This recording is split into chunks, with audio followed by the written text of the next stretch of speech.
Slenderman एक internet meme था, लेकिन ये मीम जल्द ही एक हॉरर स्टोरी के रूप में अमेरिकन यूथ के बीच फैल गया और इन्हीं में से कुछ लोगों ने स्लेंडरमैन से इंस्पायर होकर कई लोगों पर हमला कर दिया।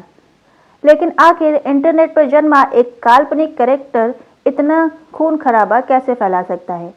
चलिए जानते हैं स्लेंडरमैन की स्टोरी, जिसने एक फिक्शनल कैरेक्टर होने के बावजूद भी लोगों को उनके फ्रेंड्स और फैमिली को मारने के लिए इंस्पायर कर दिया। 10 जून 2009 को इंटरनेट फोरम पर हुए एक फोटोशॉप कॉन्टेस्ट से स्लेंडरमैन का जन्म हुआ।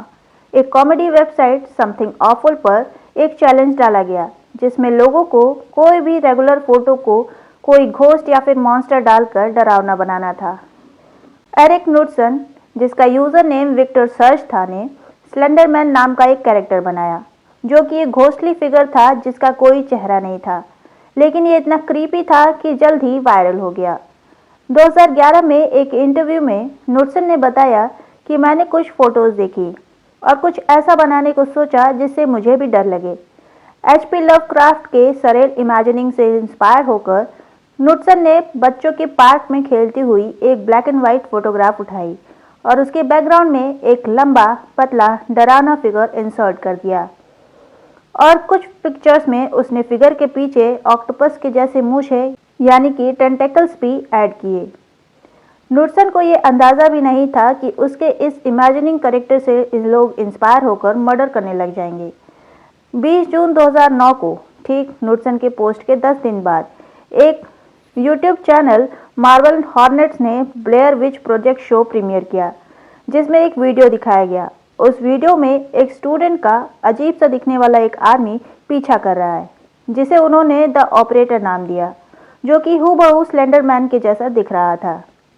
ये शो 3 फिल्म स्टूडेंट ने प्रोड्यूस किया था और ये वीडियो जल्द ही यूट्यूब पर वायरल हो गया।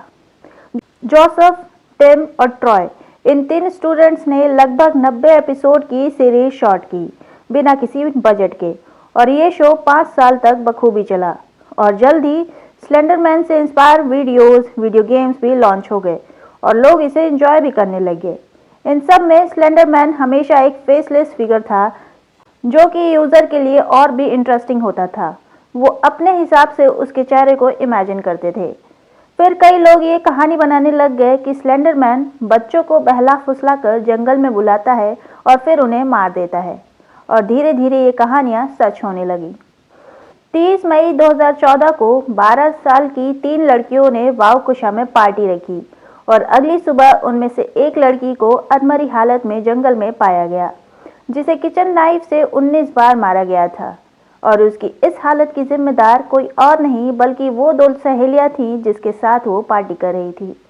पीटर लेटनर के हाथ, पैर और पेट से काफ़ी खून बह रहा था, लेकिन फिर भी वो किसी तरह अपने आप को घसीटकर जंगल के रास्ते पर ले आई, जहां उसे एक साइकिलिस्ट ने देख लिया और तुरंत पुलिस को इन्फॉर्म किया।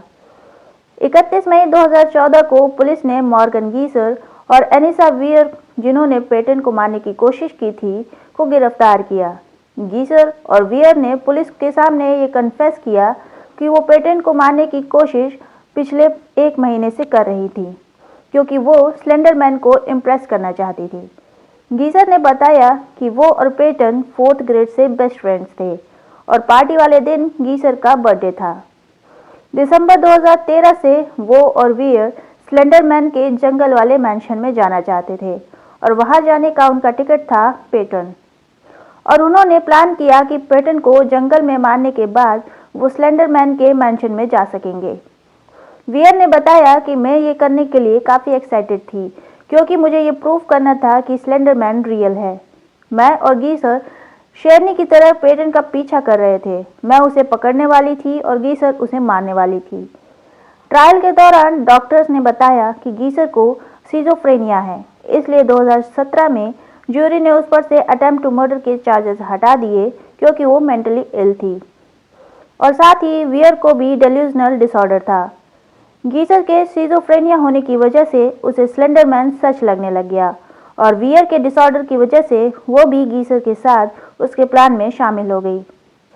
सिजोफ्रेनिया एक दिमागी बीमारी है जिसमें इंसान की सोचने समझने की एबिलिटी खत्म हो जाती है। ट्रीटमेंट मददगार तो है, लेकिन इसे ठीक नहीं किया जा सकता। और वहीं पेटन के साथ हुए हादसे ने हेडलाइंस बना दी। पेरेंट्स इंटरनेट के डार्क साइड से डरने लग गए। लेकिन केवल यही एक केस स्लेंडरमैन से रिलेटेड नहीं था, बल्कि इसके बाद और भी क्राइम हुए। 5 जून 2014 को हैमिल्टन ओहियो की पुलिस को एक औरत ने फोन किया और बताया कि जब वो अपने काम से वापस आ रही थी, तब एक लड़की ने उस पर चाकू से हमला कर दिया। और वो लड़की कोई और नहीं बल्कि उसकी 13 साल की बेटी थी, जिसने हमला करते वक्त एक हुडी और ब्लैंक व्हाइट फेस मास्क पहना हुआ था। उसकी इस लड़की को मेंटल इलनेस थी और वो स्लेंडरमैन से ऑब्सेस्ड थी। उस महिला को बाद में हॉस्पिटल ले जाया गया और उसके फेस, नेक और बैक की पट्टी कराई गई। वर्ष 2014 के अंत में फ्लोरिडा में एक सिंगल मदर अपने 9 साल के बेटे के साथ सो रही थी। तभी उन दोनों की नींद खुली और देखा कि घर में आग लगी हुई है। पता चला कि उस महिला की 14 साल की बेटी ने ही वो आग लगाई थी।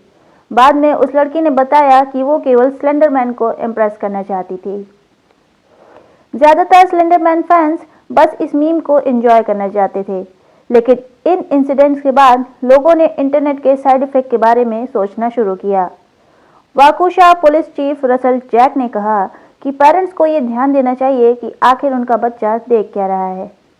एरिक नुडसन ने इन इंसिडेंट के बाद कहा कि अगर आप देखें तो स्लेंडरमैन एक आप हॉरर स्टोरी से कुछ अलग नहीं है, जिसे केवल फन के लिए बनाया गया था। मैं चाहता हूं कि लोग स्लेंडरमैन से रिलेटेड इन घटनाओं को पढ़ें और अपने मेंटल स्टेट और इशू को डिस्कस करें और इलाज कराएं, ना कि उसे छुपाएं।